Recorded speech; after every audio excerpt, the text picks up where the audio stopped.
Halo teman-teman, assalamualaikum. Jumpa lagi di channel Anima Cooking. Apa kabar semuanya? Semoga dalam keadaan sehat ya. Berhubung anak-anak lagi libur sekolah dan mereka seneng banget nyemil, jadi saya mau bikin donat kentang yang empuk dan juga lembut. Kalian pernah ngerasa gak sih kalau donat kentang itu lebih empuk dan lembut daripada donat yang dibuat dari full tepung terigu? Penasaran ya? Nah, setelah saya searching di internet dan bersumber dari kompas.com, ternyata fungsi kentang dalam adonan donat itu banyak teman-teman. Yang pertama, memberikan kelembapan pada tekstur donat sehingga donat akan lebih empuk dan juga lembut. Yang kedua, memberikan rasa manis yang khas pada donat. Yang ketiga, membuat adonan mengembang lebih cepat karena mengandung kalium yang dapat mempercepat ragi aktif. Dan yang terakhir, otomatis donat yang kita buat akan lebih awet empuk daripada donat yang full tepung terigu. Nah, gimana nih? Tertarik kan mau bikin donat? Ini saya kasih tahu resepnya ya. Saya bikin donat itu dari 250 gram tepung terigu protein tinggi. Saya campur dengan 40 gram gula pasir yang sudah di blender. Karena gula pasir saya butirannya itu besar-besar ya. Lalu saya tambahkan 20 gram susu bubuk, 3/4 sendok teh ragi instan, 1 gram atau sebanyak 1/4 sendok teh bread improver. Kemudian aduk dulu semua bahan kering ini hingga tercampur rata. Berikutnya di sini saya punya 100 gram tepung kentang.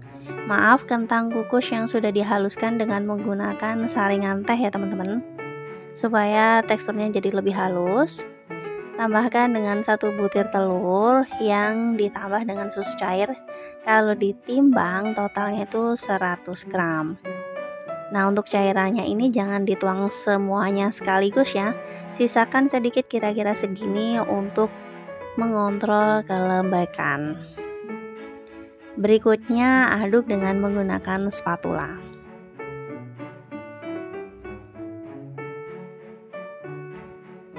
Nah, kalau sudah ini supaya lebih enak dan nyaman dalam menguleni, saya gunakan tangan yang sudah dicuci bersih ya. Saya uleni untuk mengetahui apakah adonan ini udah kelembekan atau masih kaku. Ternyata masih kaku.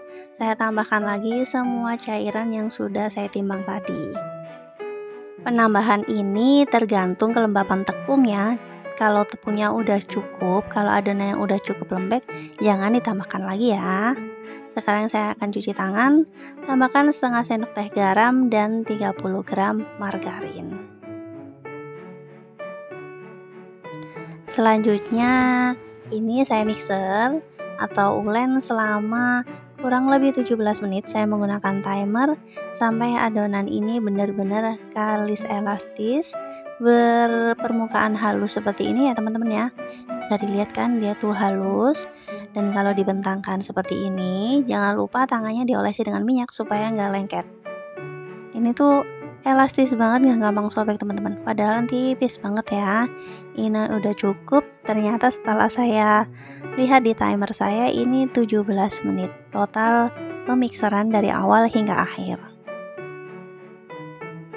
Berikutnya kita akan rounding adonan ini menjadi adonan bulatan yang besar untuk memadatkan adonannya ya, supaya lebih mudah untuk dibagi timbang. Kalau sudah, kita akan bagi timbang beratnya sekitar 40 graman. Gunakan timbangan supaya lebih akurat ya. Lakukan sampai adonan besar ini terbagi. Jadi semuanya ini dapat 13 pieces teman-teman. Setelah itu kita akan rounding di atas porselen yang bersih. Khusus untuk rounding ini saya nyamannya pakai porcelain ya teman-teman ya. Kalau kalian punya alas lain yang lebih nyaman boleh. Ini pakai porcelain jadi lebih nyaman. Kemudian dirapatkan bagian bawahnya supaya tidak lepas saat nanti mengembang. Tata di atas loyang yang sudah taburi dengan tepung terigu. Lakukan proses rounding ini sampai selesai, kemudian taburi dengan tepung terigu ya, supaya permukaannya tidak kering. Selanjutnya kita akan proofing. Untuk yang pertama kali, proofingnya ini selama 20 menit ya teman-teman ya. Tapi ini tergantung suhu ruang kalian. Bisa ada, kadang-kadang ada 10 menit sampai 20 menit. Nah, kalau udah kelihatan gembul, agak gembul seperti ini berarti siap untuk kita degassing. Digeseng dulu teman-teman seperti ini sampai semua gelembung yang terperangkap itu keluar.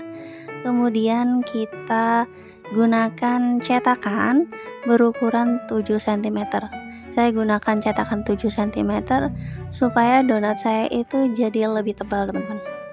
Kemudian lubangi manual seperti ini, karena kalau pakai lubang yang bawaan cetakan itu terlalu besar dan banyak yang kebuang gitu ya, adonan yang buat lubang tuh. Jadi seperti ini aja bentuknya, nanti akhirnya bakalan bagus kok, jadi tenang aja. Degassing semua donat sampai selesai dan ini hasilnya. Kita akan proofing untuk yang terakhir kalinya selama 60 menit. Setelah 60 menit, wow, kelihatan montok-montok banget dan dia tinggi teman-teman. Tidak seperti kalau kita pakai ukuran yang 8 cm cetakannya. Ini udah menul-menul banget, udah 60 menit, dan kalau diangkat itu ringan. Kelihatan kalau proofingnya ini pas, kalau dipencet perlahan seperti ini dia itu kembali ke bentuk semula. Dan ini ringan banget teman-teman. Sekarang kita goreng dalam minyak yang sudah dipanaskan selama 10 menit dengan menggunakan api sedang cenderung kecil. Ingat, memanaskan minyaknya itu jangan pas udah proofing selesai, tapi 10 menit sebelum proofing selesai. Saya menggunakan teknik balik 2 kali. Supaya kenapa? Supaya donatnya itu tidak berjerawat atau menggelembung di bagian atasnya. Jadi kan jelek ya kalau berjerawat. Ini saja aman. Balik 2 kali ini aman teman-teman. Tidak menyerap minyak sama sekali. Kalau sudah kuning keemasan seperti ini dibalik, dan hasilnya menul-menul banget, cantik, bulat sempurna, dan ada white ringnya teman-teman. White ringnya ini kokoh banget, dia tidak akan mudah melipat ya. Angkat semua donat yang sudah matang, kemudian kita tiriskan di atas kain lap. Ini kain lap khusus untuk meniriskan teman-teman. Saya tidak menggunakan tisu supaya lebih hemat ya. Jadi ini bisa dicuci kembali. Kain lap ini ingat, saya tidak gunakan untuk hal yang lain, cuma untuk meniriskan saja. Satu resep ini menghasilkan 13 donat. Nah, ini bentuknya bagus banget, empuk banget, menul-menul banget teman-teman. Anak-anak sukanya cuma ditaburi dengan gula donat teman-teman. Katanya rasanya manis, dipadukan dengan donatnya yang empuk dan juga lembut, rasanya agak gurih, pas banget buat camilan anak-anak yang lagi liburan sekolah. Gimana, tertarik buat mempraktekkan resep ini? Selamat mencoba di rumah. Thanks for watching. Wassalamualaikum warahmatullahi wabarakatuh.